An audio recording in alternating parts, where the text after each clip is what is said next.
Hello, everyone. We welcome you to our Sunday morning roundtable discussion. We are recording today from the Plainfield Christian Science Church Independent in Plainfield, New Jersey, the United States of America.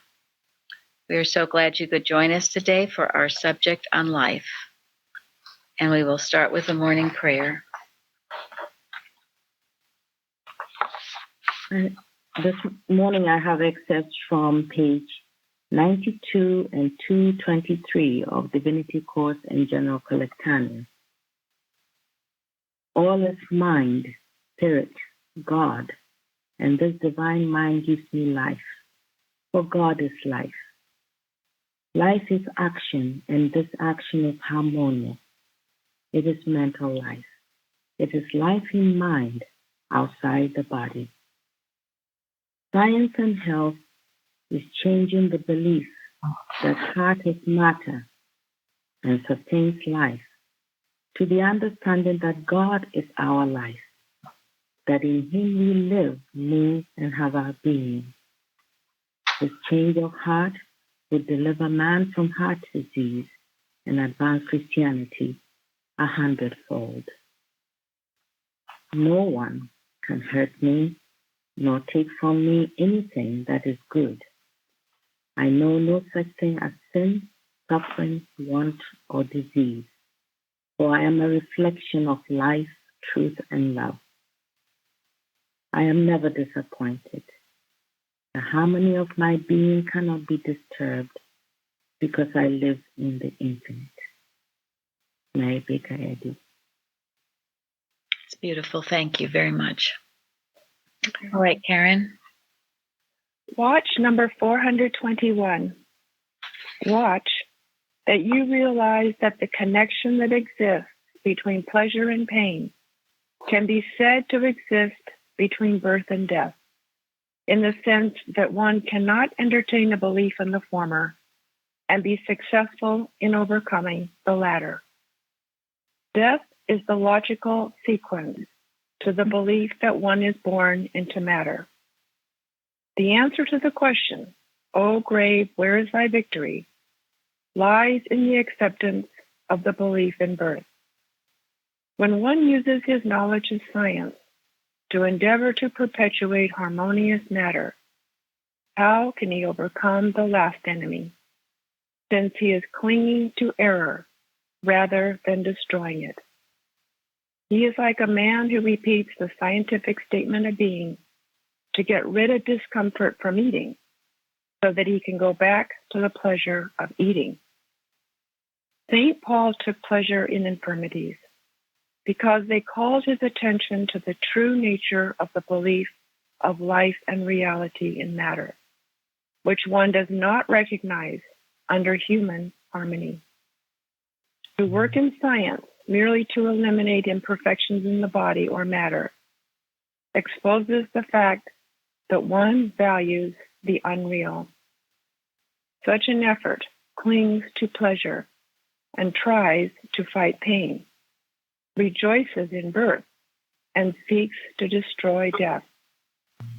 If ye live after the flesh, ye shall die, shows that the belief of life and matter leads to death, since birth asserts that man is separated from God, just as a belief in pleasure leads to pain. Okay. Comments? Well, I've been thinking a lot about when St. Paul took pleasure in infirmities.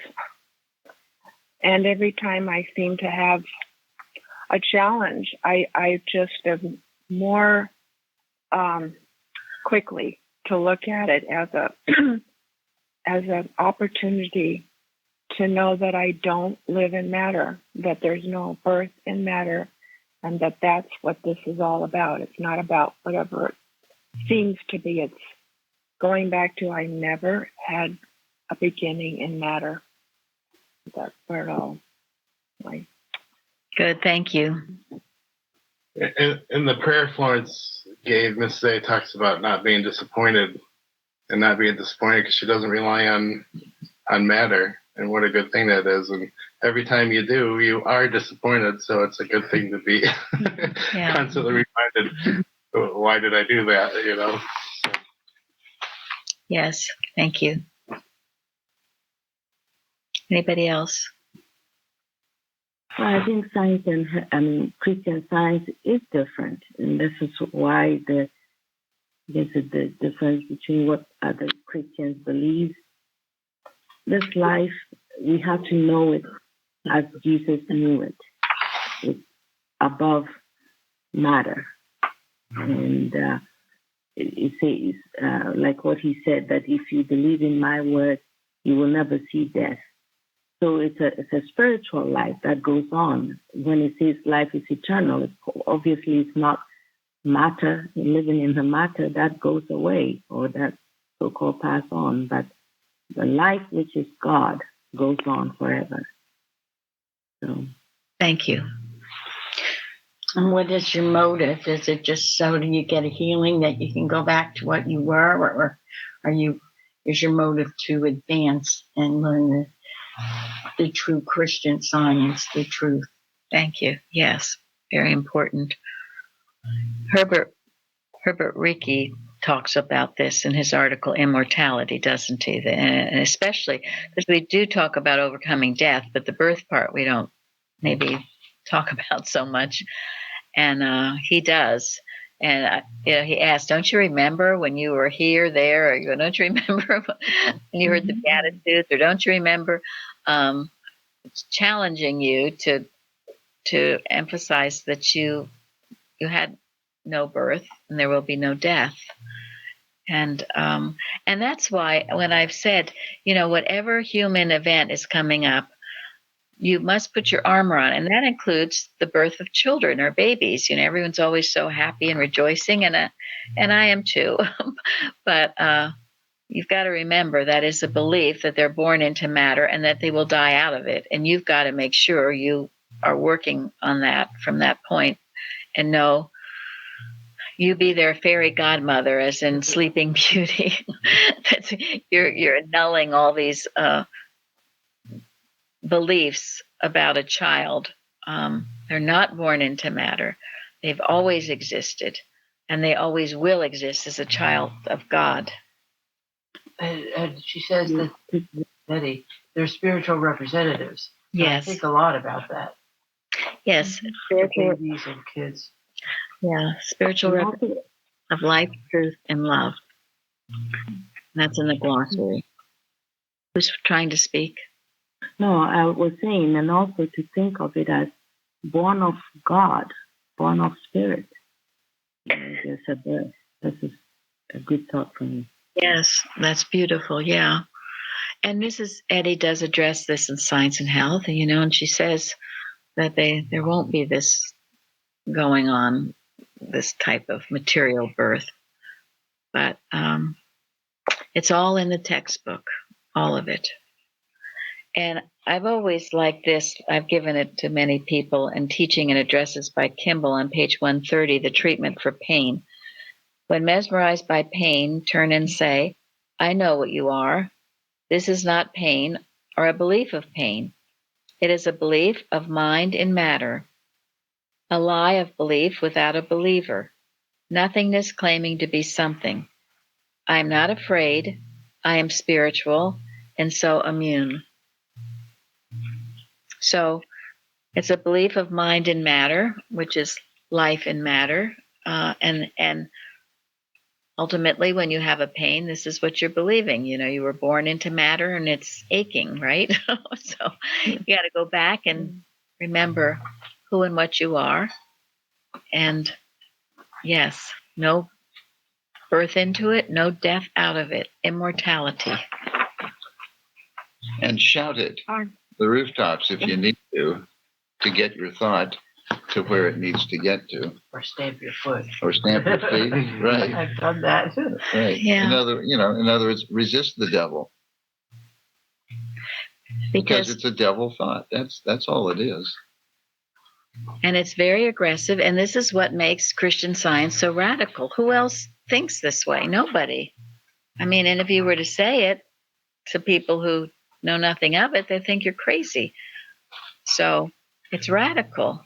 And it's not just making human existence pleasant, which is what most people think it is, Christian Science. Truly. I did.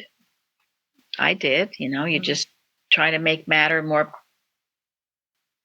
pleasant. Well, but it doesn't work. And it's not the power of positive thinking. No, it's not. It's not that. It's the power, it's putting divine love into operation in your life.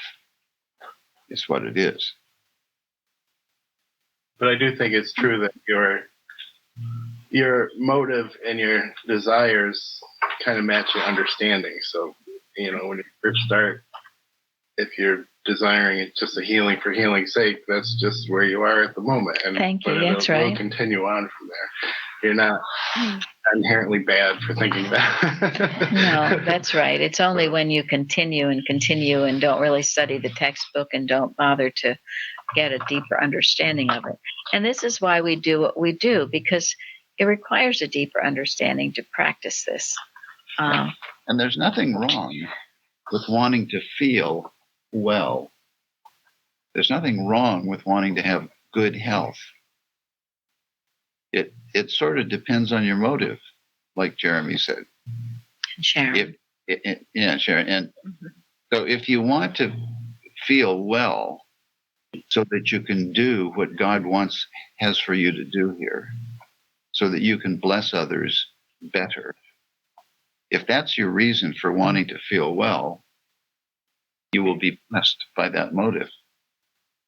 If you want to feel well so that you can go play tennis, friends, well, that might not work out so well. It also glorifies God, I feel, to want to feel well, because that's what He has created. Wellness, health, not the other. That's right. And you are an example, and it's very important to be that example. So, and this all falls in line with our lesson on life, which is really a lesson on goodness with a capital G, and how that is God, and that is also life. And what does Mrs. Eddy say? Mortals try to live without goodness, and yet God is good. So it's impossible. Goodness is a quality of God that needs to be expressed with a capital G, which means not the human do-goody stuff we talk about sometimes, where you're trying to please others or look good for others, and pride is involved. But good only as God is good. And Jesus said, what about being good? No one call me good. It's only one good, and that's God. That's right. That's it.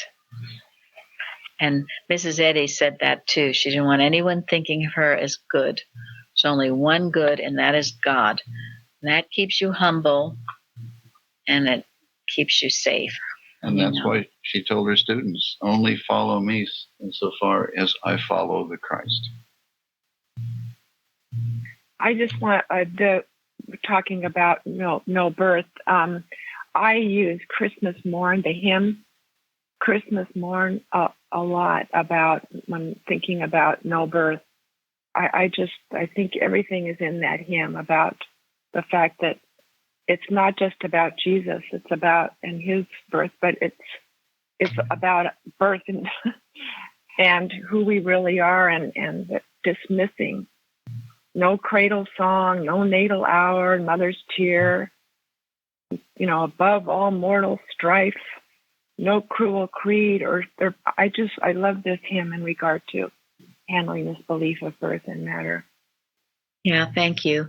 And that is what Mrs. Eddy used, and it's in the Healer, right? That when she was in the hospital to heal, and that's what she went through. Each verse, I love that as well. I keep that in my Science and Health. Anyway, how she used each verse to handle those beliefs of, yes, you're born into matter, life and matter, because it always goes back to that, and you're not. You're the image and likeness of the Father, and you've always existed and always will. And life is good. with a capital G. Yeah. Not like that Not the stupid shirt. saying, Yeah, yeah, like right? the shirt. That whatever. Go ahead. Someone want to speak? Okay, Jeremy, would you read the golden text? Proverbs. In the way of righteousness is life, and in the pathway thereof there is no death. Thank you. So here it is again, to live in the way of righteousness, to live a good life, right? And if you're doing that, there is no death. And there were the two beautiful examples in the lesson of whom? Naomi and Ruth. Ruth and Naomi. Yeah. Ruth and and Dorcas. Dorcas and Ruth. Yes. Yeah. And here Ruth had quite a lot of tragedy for her young life. And but she followed that path of goodness. And she loved Naomi. And even though she wasn't part of her people, right? She was going to go with Naomi. And in doing so, she was so tremendously blessed. Yeah. And it was brought out that it combined different, in those days they were so full of race or whatever, who's who and what's what.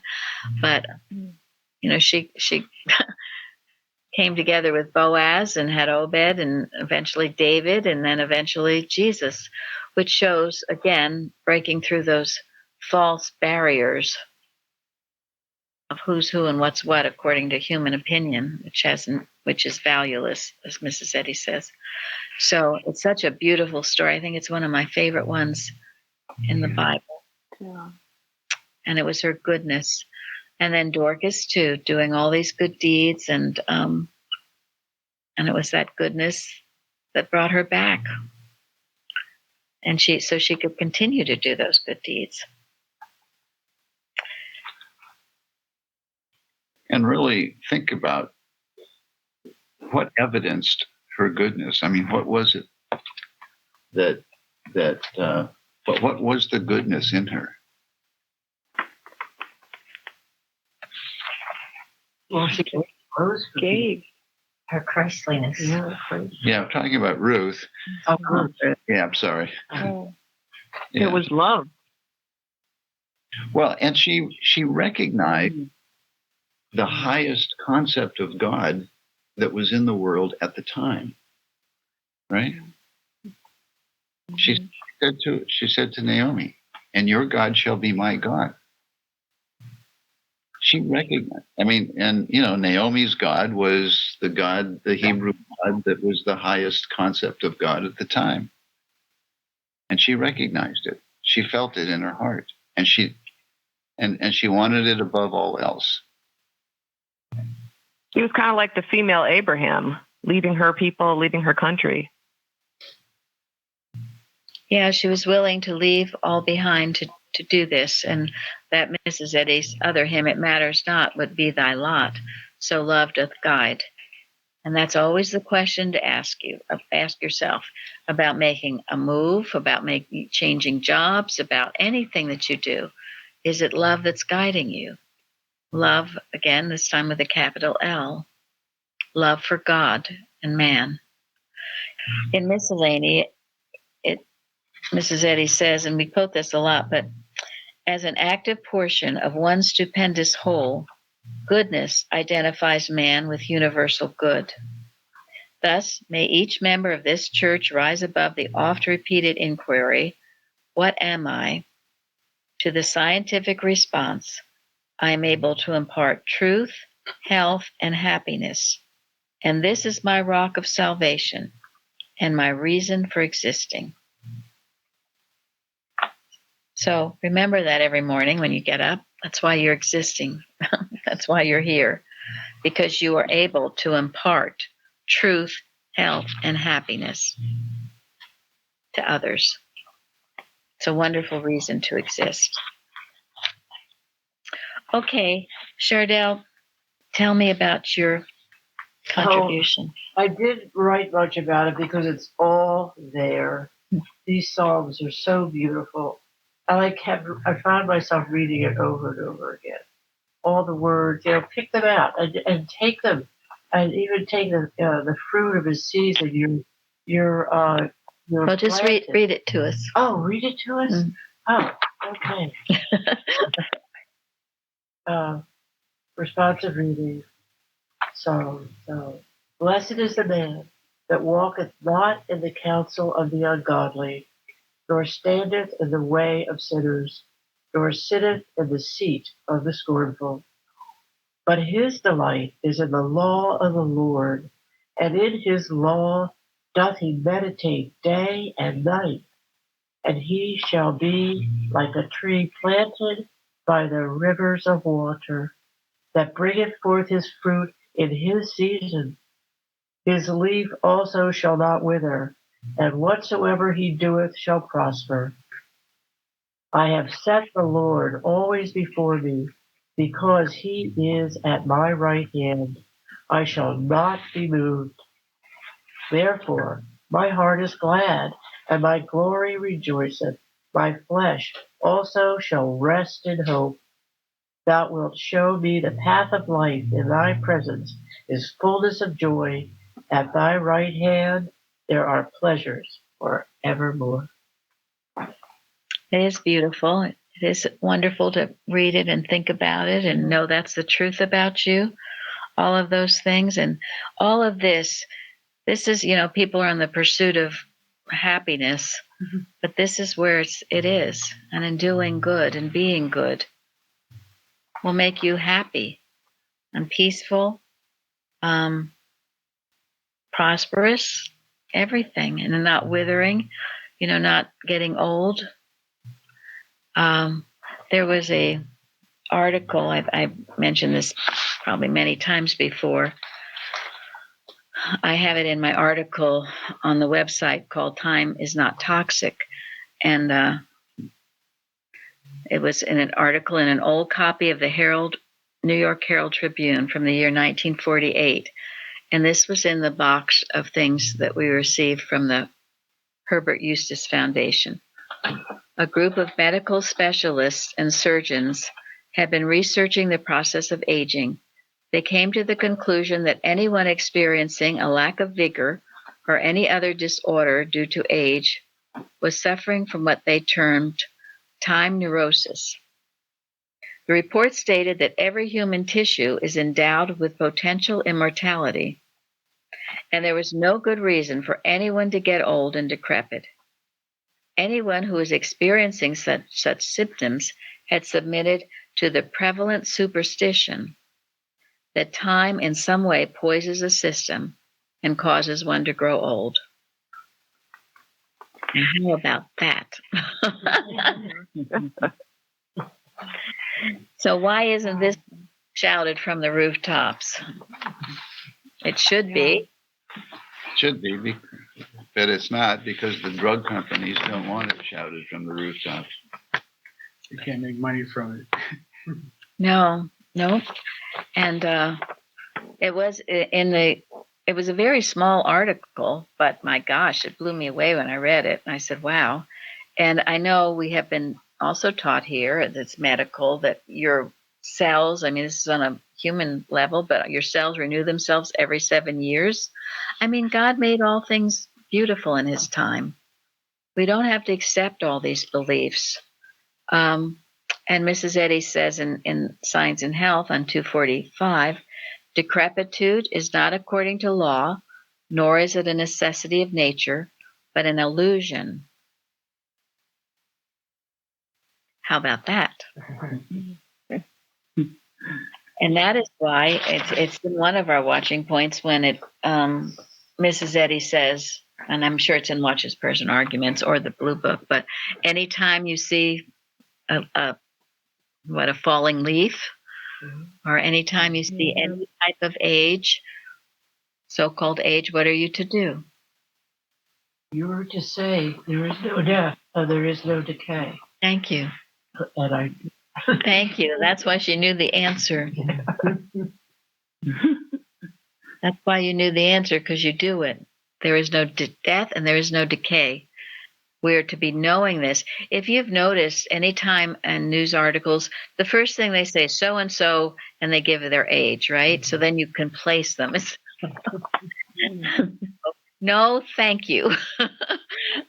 We don't need to know anybody's age. We're ageless, diseaseless, and deathless because God made us so. That's something we are to declare daily, many times daily. You don't have to give into this. Life is everlasting. And I think it's so beautiful. I underlined in the lesson all the beautiful things. You know, Mrs. Eddy says,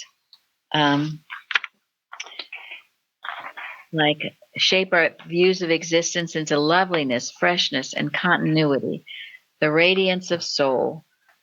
Comeliness and grace are independent of matter. Beauty is a thing of life.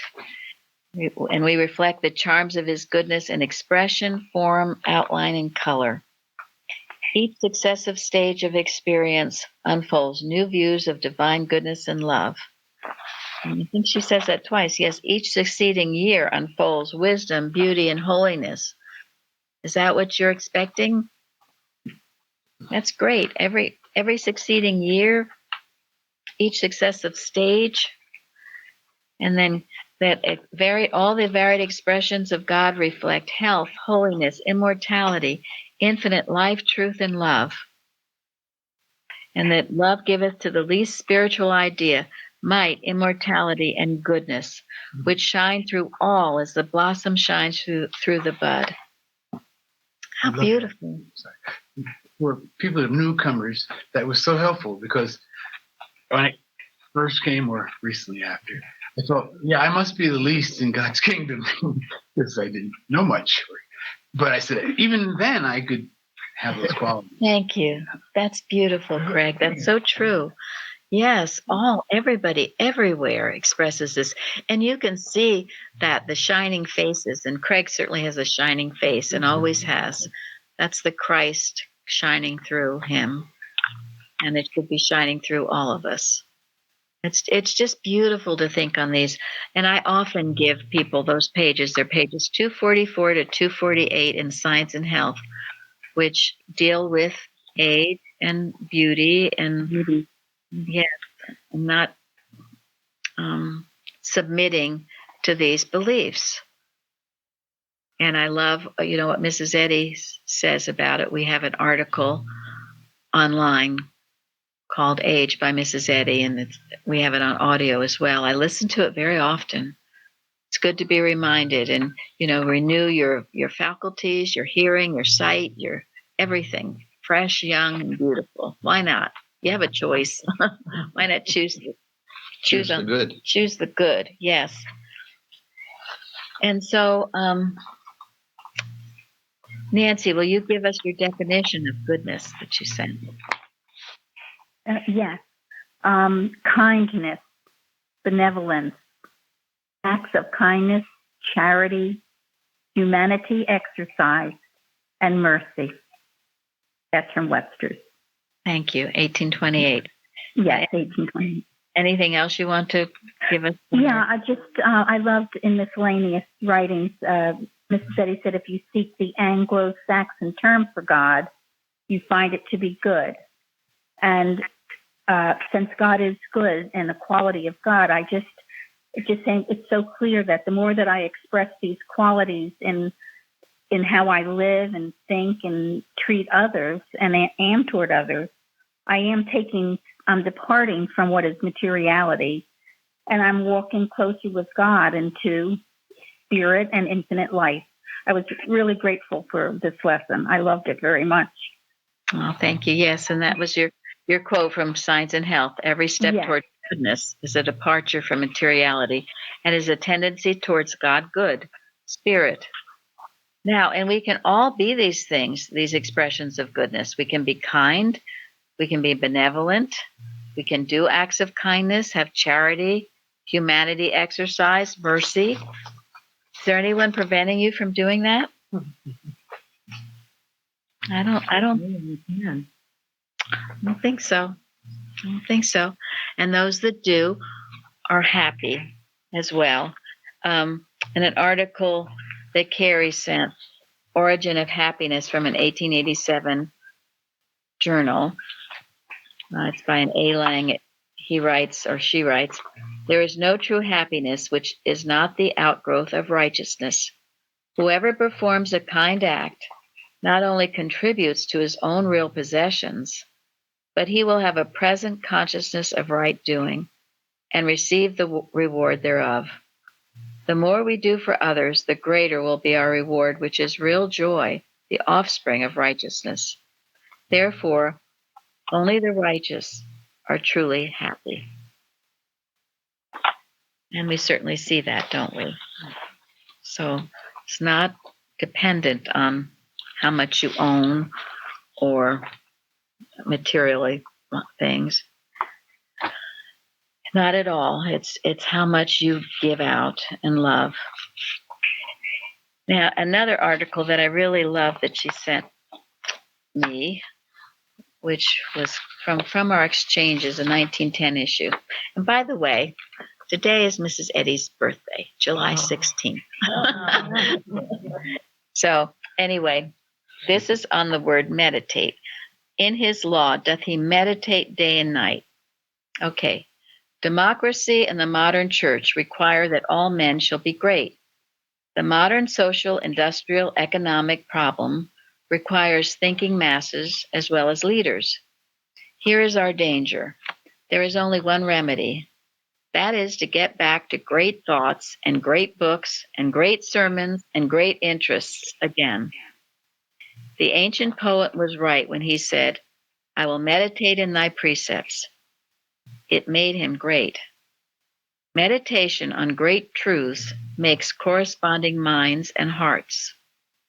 The Bible is full of this. The great man is he whose delight is in not newspapers and cheap magazines and sporting news, but in the law of the Lord. And in his law doth he meditate day and night. My meditation of him shall be sweet. Now, the men who move across the pages of the Bible are great and commanding figures. These old sentences are the secret of their greatness. They realized they were children of the eternal Father, co-partners with the great God in building the new world. So they thought his thoughts, sought his company, found their chief interest in hearing his word, and their great enthusiasm and delight was in doing his will. I think that is so beautiful. And I know in reading biographies about our founding fathers, the people who really made a difference in the world, many, if not all, were very well versed in the Bible. There was a book, I think I've told you about it. It was called The President and the Freedom Fighter. And it was about Abraham Lincoln and Frederick Douglass, who were kind of peers. And what united them, it was so interesting in this biography, was that they both were scholars of the Bible. I mean, they knew it. They knew the Bible. And then there was also a book out at that time. I was telling Florence about this. I think it was called the Columbia Oratory. And most people had it. And in that book were all of these great speeches from great people. And both Abraham Lincoln and Frederick Douglass knew this book, memorized it, memorized the Bible. And that's what made them so great. And that's what this article is about. They communed with the greats. That's how they spent their time. That's how they shaped their lives. And that's why it's so important for our young people to read good literature that will shape their lives in the right direction, not all this trite stuff. Commune with the saints. Spend time with them. It's tremendous. Meditate on his law day and night. And then I would like to share with you, Jacob sent a few things. And it goes along with this. Jacob is from Holland. I had contact with a few persons who prefer Eckhart Tolle above Mary Baker Eddy. The world seems to admire the drivel this guy named Eckhart Tolle produces because it is just the human mind talking. And I think he must have learned a few things from Mrs. Eddy and other spiritual teachers that have existed throughout the ages and continents. But is one of them a healer as Mrs. Eddy was? No. Is one of them divinely authorized? No. Do they project this oneness with divine truth and love, with Jesus even? Same this Joel Goldsmith, who wrote a few copycat books on Christian Science. The human mind loves all this because it does not have to be destroyed and cast out. That's very perceptive. In these books, you don't have to cast out the human mind. You'd kind of coexist with them, right? Anyway. Yeah, Carpenter said that if Mrs. Eddy hadn't said that science and health was revealed truth, mortal mind would have been powerful. Thank you for that quote. Yes. Goldsmith has a biography, autobiography, where he speaks to learning about the Buddhists and that type of thought. So it's not a good thing to be drifting into. Thank you. Yes, and Mrs. Eddy has said that these truths have existed for all time, everywhere, and in many other religions. But she says they're fragmentary. They're fragments of that truth, and she said you will cut yourself on them. Yep, that's right. But science and health, with key to the scriptures, Christian Science is the revelation from God, and it is the one and total truth.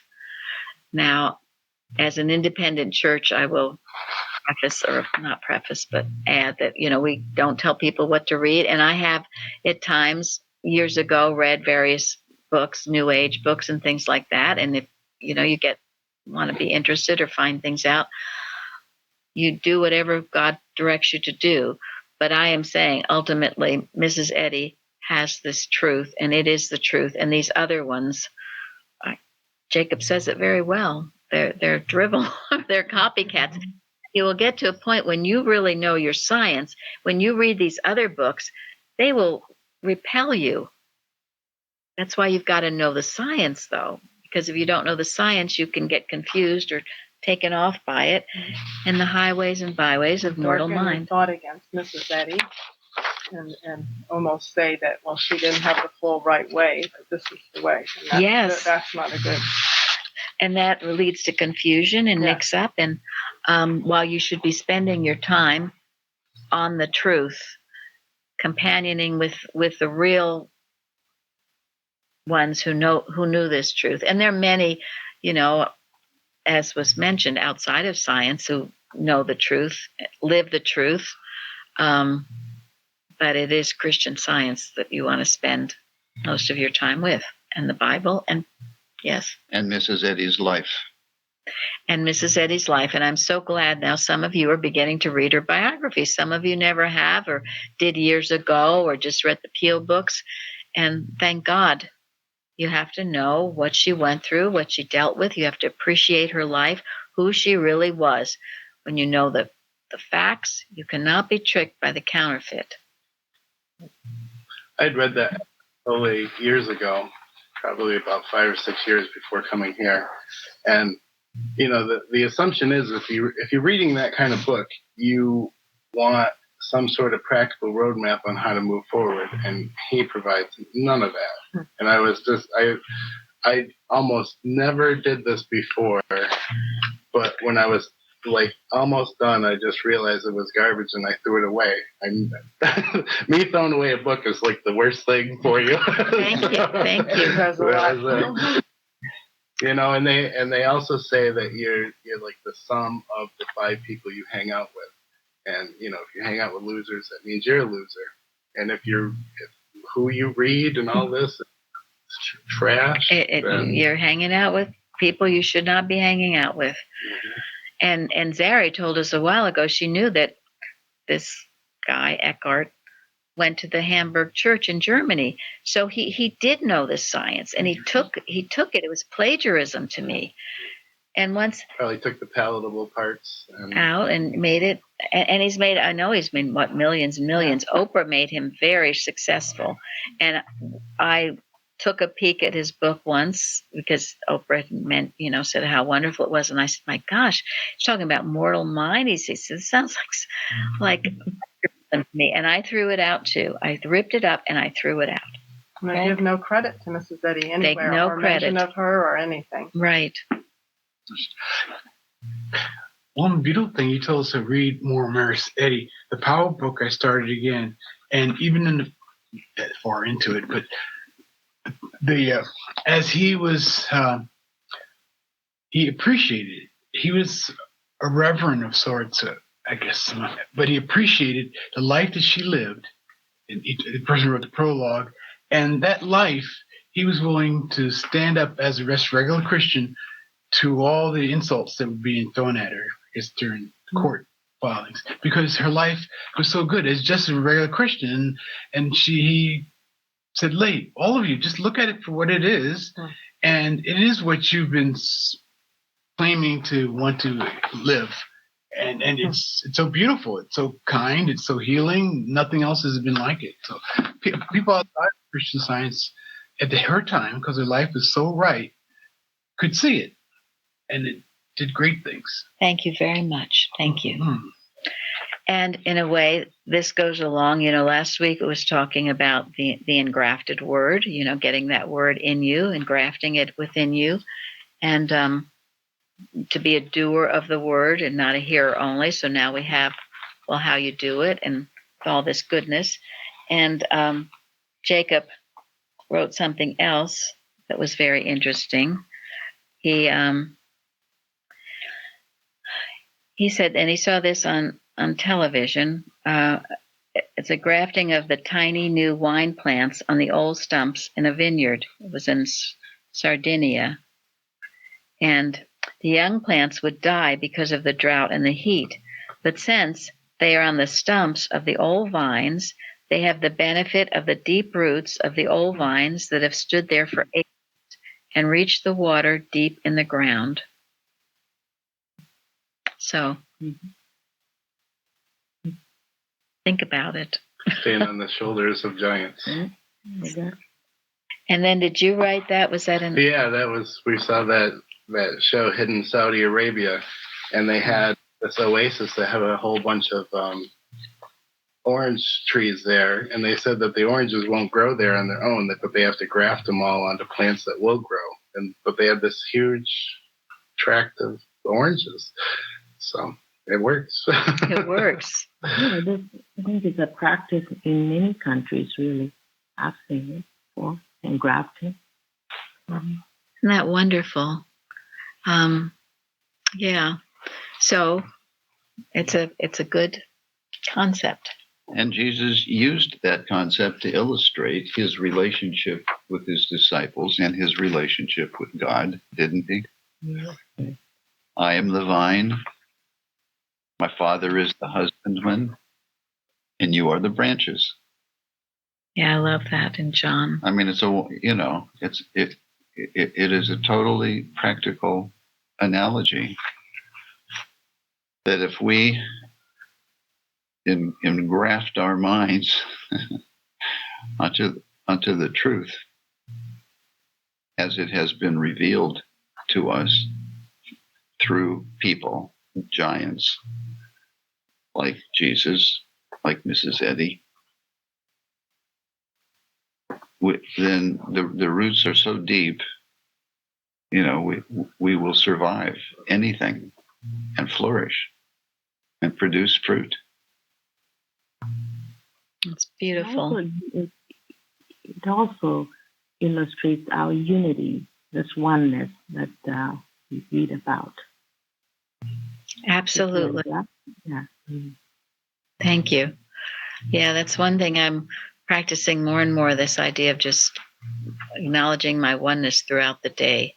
You're one with God. Everything about you is one with God. What decisions you make, your health, how you're feeling, what you do when you do it, it's your oneness. Just be thinking on it all day. I and my Father are one. The Father that dwelleth in me, he doeth the works, and the Father hath not left me alone. This week's lesson also says about how good deeds are immortal. bringing joy instead of grief, pleasure instead of pain, and life instead of death. And that's why, Mrs. Eddy has several pages on this in Science and Health. When you help others, that can only bless you and make you stronger, because mortal mind will say, you're going to get sick and die or something, or get tired or whatever. That's why she has the story of the trial in there. But no, it makes you stronger, but you need to know it and declare this is a law of God, a principle of God. It can only bless you. Now, again, I'm talking about divine goodness, not do-goody. And we give of our light, but not of our oil. You don't get dragged down in the muck of mortal mind because people are just asking you to do things left, right, and sideways. It has to be God directed. And you yourself have to be right before you can help others. There's a beautiful poem I meant to bring today too. I'm sure Linda or someone can find it. I think it was called Pass It On. If you've had a deed done to you, you pass it on, and it lives through time. That's what this is saying. It'll be passed on and on and on. All the good that we've been given, all the good of these, of Mrs. Eddy, Christ Jesus, it's going on and on and on, isn't it? Blessing future generations. There was also, I thought this was a sort of a good example. It was in a newspaper article I read. They ask you for recipes from, your family members. And this woman spoke about her Aunt Mary Jane. And she said that Aunt Mary Jane was very poor. She lived in a very little plain, small house in Pennsylvania. And but if you went into that house, it was as neat as a pin. And in the living room, in the little tiny living room, on a little tiny table, had a little lace tablecloth where these plates of cookies and things. And she said it would rival the finest hotel anywhere. Those cookies were so delicious. And Aunt Mary Jane never said a mean word about anybody. She was very soft-spoken, but just her goodness shined through her. And later, when Mary Jane passed on, and this woman said she didn't know how, she didn't know what happened, but that every birthday, Mary Jane would send her a birthday card until she passed on, and a little gift. And she saved all those birthday cards and the little gifts, and she just loved her Aunt Mary Jane.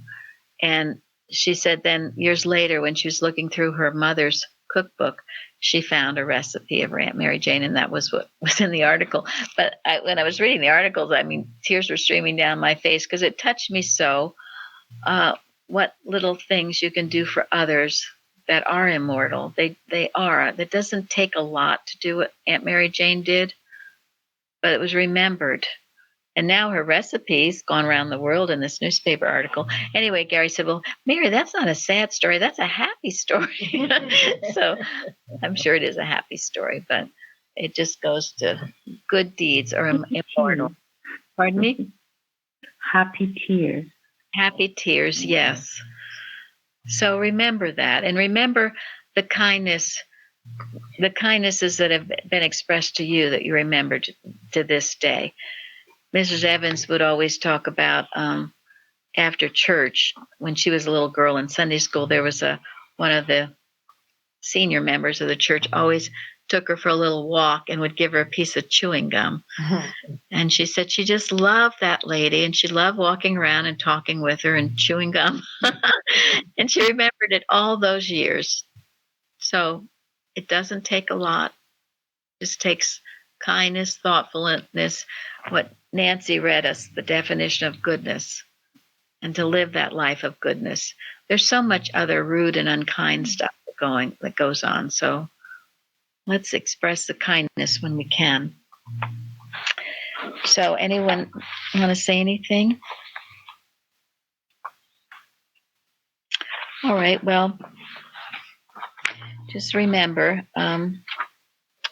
the ending too, which I give to a lot of people, and it was a prayer we were to give our children on page 248 of Science and Health. And this is part of your healing. Goodness makes you beautiful, and goodness will make you healthy because it's of God. Let unselfishness, goodness, mercy, justice, health, holiness, love, the kingdom of heaven reign within us, and sin, disease, and death will diminish until they finally disappear. So, whatever your problem is, think of these things. Are you expressing unselfishness, goodness, mercy, justice, health, holiness, love? Are you expressing those things? And if you are, sin, disease, and death, whatever's ailing you, will diminish until it finally disappears, because you will be replacing that false sense of life with the true sense, life with a capital L. And life in God is wonderful and worth living. That's why we have a CD with that title on it. Life in God. Life in God. Oh, that's right. That's right. Peter and Faith's second CD. Yes.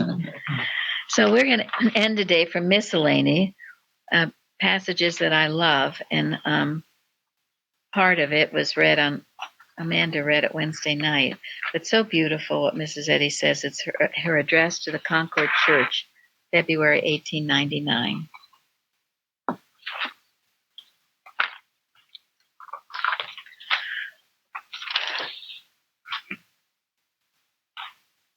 Clouds, parsimonious of rain, that swing in the sky with dumb thunderbolts, are seen and forgotten in the same hour, while those with a mighty rush, which waken the stagnant waters and solicit every root and every leaf with the treasures of rain, ask no praising. Remember, thou canst be brought into no condition, be it ever so severe, where love has not been before thee, and where its tender lesson is not awaiting thee. Therefore, despair not, nor murmur, for that which seeketh to save, to heal, and to deliver will guide thee, if thou seekest this guidance. Pliny gives the following description of the character of true greatness, quote, doing what deserves to be written, and writing what deserves to be read, and rendering the world happier and better for having lived in it, end quote. Strive thou for the joy and crown of such a pilgrimage, the service of such a mission. A heart touched and hallowed by one chord of Christian Science can accomplish the full scale. But this heart must be honest and in earnest, and never weary of struggling to be perfect, to reflect the divine life, truth, and love. Stand by the limpid lake, sleeping amid willowy banks dyed with emerald. See therein the mirrored sky and the moon ablaze with her mild glory. This will stir your heart. Then, in speechless prayer, ask God to enable you to reflect God, to become his own image and likeness, even the calm, clear, radiant reflection of Christ's glory, healing the sick, bringing the sinner to repentance, and raising the spiritually dead in trespass and sins to life in God. Jesus said, if ye abide in me, and my words abide in you, ye shall ask what ye will, and it shall be done unto you. Mary Baker Eddy. Thank you. Thank you all so much for joining us today. Thank you. Thank you. Thank you. Thank you. Thank you all. Thank you.